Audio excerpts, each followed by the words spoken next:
The Curse of Brimstone, issue number 10. This is by DC Comics, part of the New Age of Heroes. And this is actually one of the recently canceled series that DC announced. Yeah, basically, this is issue 10 of 12. At issue 12, it's done. That's the end. This and Sideways got canceled. I don't know if any other series got canceled, but I know that Silencer, I think, is ending. At least from what I've read, it because I read the last issue, and it ends with to be concluded in the next issue. I don't know if they're just talking about the arc or if they're talking about the actual series itself, but I think that series is ending as well, which it kind of sucks. It kind of sucks that like stuff like Silencer. I haven't really read too much of Sideways. I mean, from what I read, it was okay. But it sucks like this is getting canceled because this was awesome. This is like one of the few series I was really looking forward to every month. And I don't know, it saddens me that stuff like this gets canceled. Meanwhile, garbage like Captain Marvel and Iceman just keep getting rebooted, especially Captain Marvel. I mean, that's what, like the 5th reboot in as many years. Like, why does like crap like that just keep getting rebooted, and then like the good stuff gets canceled? I mean, how terrible were the sales of the Curse of Brimstone? I know, it's different companies, and different companies have different standards for what they consider, cancelable. Because I'm pretty sure if this was a Marvel comic, it would still keep going. Well, actually, maybe it wouldn't because there's no. Well, I mean, it does have a strong female dual protagonist, so maybe. But yeah, I mean, we get shit from Marvel, and that's like under 10,000 issues sold, and it's still going. Not only is it still going, but it's still constantly overhyped, constantly advertised, marketed, and constantly rebooted. Meanwhile, yeah, like I said, stuff like this it doesn't. This stuff like this gets canceled.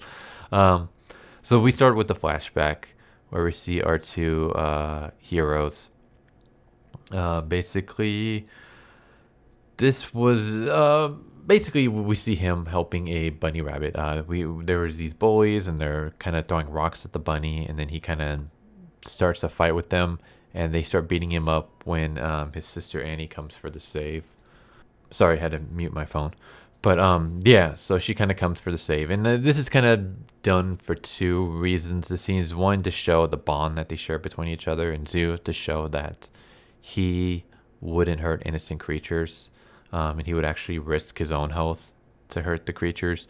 So when we see him later on as Brimstone, basically threatening to kill people, it kind of shows us, okay, it's not really him. He's not fully in control of himself. It's the Brimstone taking over.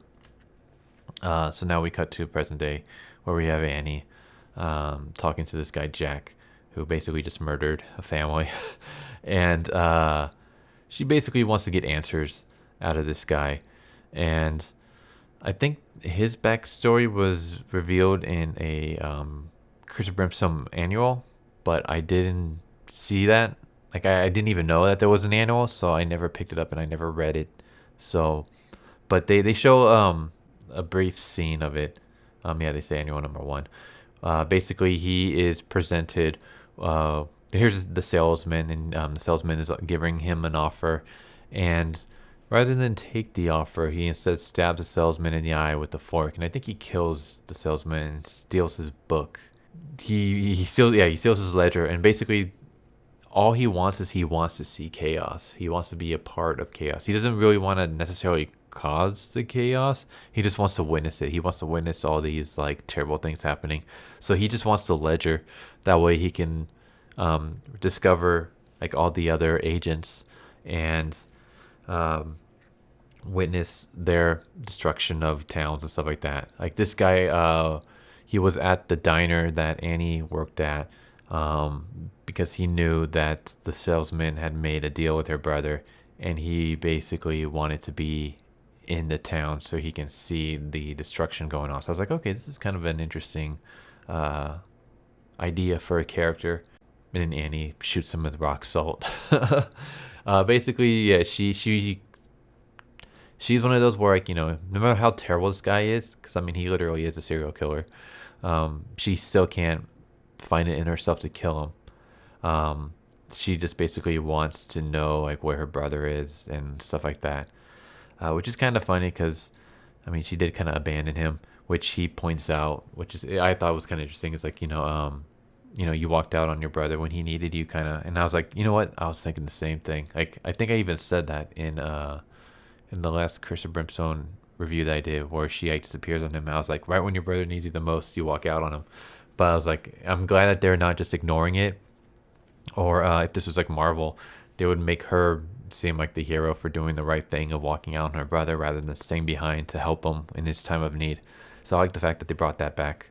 And that's actually like a point, an arc of her character. But yeah, before she can get more answers, another agent shows up, and we get like not a fight scene because it's basically her like running away because she can't really do much to this character. I haven't pointed it out yet, but the artwork in this series, like, I really enjoy. Like, I didn't care for the artwork in the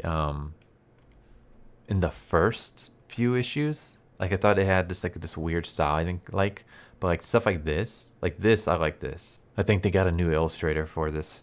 But yeah, I really like it. Like, I don't know, the more I'm like looking at this, the more it saddens me because I enjoy these characters. Like, Annie is a great character. Her brother is a great character. And there goes my dog running down the hallway. But like, the two characters are awesome. Their relationships with each other is great. It's healthy. I mean, she did kind of walk out on him at in like the last issue, but it's like she realizes how wrong it is, and it's like part of her character growth. I don't know. I guess it reminds me a bit of Supernatural, but like season 1 Supernatural, where like it was a lot more Monster of the Week, a lot more like a buddy film kind of thing. Like the brothers kind of bantering with each other, but in a friendly manner. Healthy relationship. Whereas like the later seasons, it's just drama after drama after drama. And it's like, why? I get that the brothers still care a lot for each other. It's just, I don't know. Like, I don't like that lightheartedness that they used to have. I guess that's part of the series arc, is that it starts off fun in games and then just gets worse and worse. But I don't know. Like, I like the more earlier stuff. But like, even this agent is it's kind of sad because basically people, I guess, always like, it doesn't really reveal too much of her backstory. We just get like little samples, but basically people are always hurting her, but she just wanted the pain to stop. So that was like her wish. Like her brother's was that he wanted the town to thrive so that his sister can have a better future than the one that she was having now, working at a crappy diner. Hers was that she wanted the pain to stop. She wanted other people to hurt instead of her. But instead, she just hurts even more. And she basically begs Annie to kill her. And Annie can't. And then we get her brother finally arriving. And they're reunited. And I feel like this was kind of rushed. But I think this is because the series is getting canceled. So that's another thing that kind of sucks, is that since the series is getting canceled, and I'm guessing that the writers had maybe 3 issues, because I think this issue right here was after it got canceled. So because I feel like this scene right here was rushed. I feel like they would keep the siblings away from each other for a little bit more. But because the series is getting canceled, they have to rush everything. So now they're reunited and everything's happy again between the two of them. But the thing is, so we basically issues 10, 11, and 12 to conclude everything. It's gonna, no matter what happens, this is just gonna be really rushed. It's kind of a shame. I'm gonna stop it there in terms of what I reveal. There's still more, but I don't wanna show too much for copyright reasons, and also I don't want to spoil, because I do recommend picking this up. Get it. It's a really good series, and it is a shame. Like I'm kind of worried about how it's gonna end, just because whenever series get canceled, I mean, at least I'm glad that they're able to wrap it up. But I've read mangas that have like gone the axe, and you can tell because like the thing with mangas is that sometimes they don't even get like multiple chapters. Sometimes the editors is like, all right, that's it, we're no more. So you end on on a cliffhanger with a bunch of like arcs and plot holes that like are never concluded, or they might just get one chapter.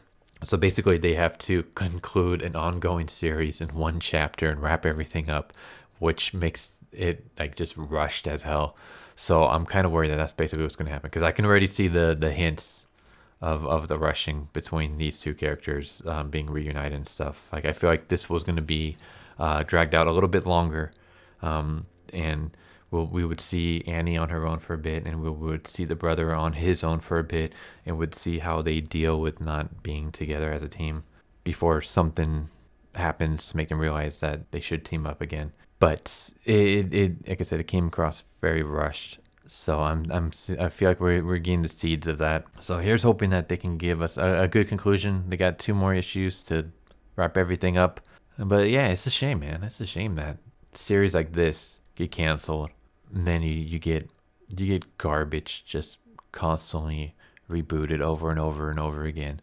Just not even because it's like, you know, people are not even because people are demanding it, because they weren't, but just because it's pushing a narrative that the company wants to virtue signal. But yeah, that's Curse of Brimstone issue number 10. Sad to see this end. 2 more issues and that's it. Man, I'm hoping that maybe one day it can get rebooted, or just bring out like volume 2. Like maybe there at some point there'll be like a demand for it, or maybe once the comic industry gets healthy again, maybe we'll see the return of Brimstone. But until then, I'm gonna enjoy the final 2 issues, or at least I'm gonna try to. But yeah, hope you guys enjoyed this video. Tell me what you guys think. Anyone has reading this series? If so, how do you guys feel about it being canceled? What are your thoughts on good stuff getting canceled while shit series constantly get rebooted? I know different companies and stuff like that. One's Marvel, the other's DC, but it's still a shame. But yeah, hope you guys enjoy the video. If you guys haven't already, please subscribe, hit that bell for notification, leave a like if you enjoyed the video, comment down below, and I'll see you guys next time. Later.